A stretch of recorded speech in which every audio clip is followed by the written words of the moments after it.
To delete your REDnote account on your mobile device, follow the simple steps. First of all, open the REDnote application on your mobile device and make sure that you're logged in with your specific account. Now tap on the three horizontal lines in the upper left corner of the screen. From the menu that appears, select Settings at the bottom of the menu. Open the Account Security, which is at the top of the settings page. Once you do that, you have to initiate the account cancellation. For that, scroll down to the bottom and choose Account Cancellation.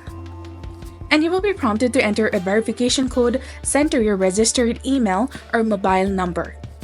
And after verification, you'll encounter a screen in Mandarin. Tap the check mark at the bottom and press the red button to proceed. And on the next screen, select the reason for leaving and tap the red button again to finalize the process.